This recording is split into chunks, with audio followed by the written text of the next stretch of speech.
Excited ka na ba magbukas ng negosyo sa mall? Wait lang! Akala mo ba automatic nakikita ka dahil mataas ang foot traffic? Bago ka pumirma sa kontrata, dapat mong malaman ang hidden charges sa pagrenta sa mall.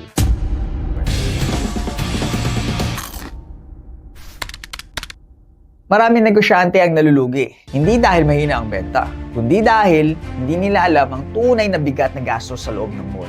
Bukod sa mataas na nga ang renta at security deposit, hindi pa dyan natatapos ang sakit sa bulsa. Kailangan mo ring sumunod sa strict mall design guidelines na minsan para bang hotel ang standard. Sipin mo lahat mamahalin. From tiles, lighting, ceiling, electrical materials, at mechanical requirements, and even yung materials mo sa signage na ilalagay mo doon, kailangan nilang aprobahan.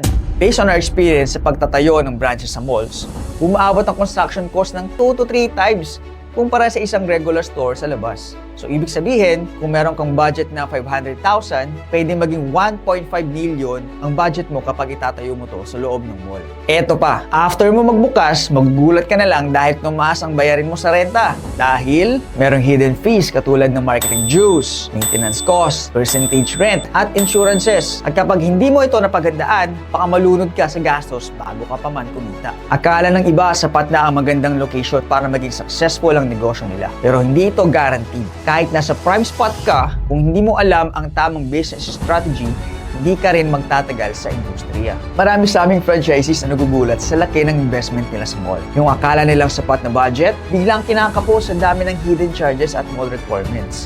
Buti na lang, sa K-Search Philippines, tinatrabaho natin yan bago pa man magsimula. We help franchisees analyze the true cost per mall, set realistic expectations, and create a spending plan na swak sa budget para hindi masayang ang puhunan at siguradong sulit ang location. Hindi mo kailangan mahulog sa parehong trap. Kung gusto mong magbukas ng negosyo sa mall, una, dapat mong malaman ang dapat mong iwasan. Dapat mag-negotiate ka ng lease terms. At lastly, paano ba ma-maximize ang kita mo kahit mahal ang renta? Dito sa K-Straight, kasama sa location assessment ang pag-analyze ng lease agreements, design criteria at hidden charges para mapaghandaan mo at makagawa ka ng strategies para kumita ng malaki kahit malaki ang iyong investment. So ngayon, bago ka pumirma ng kontrata, siguraduhin mo may tamang gabay at support system ka muna.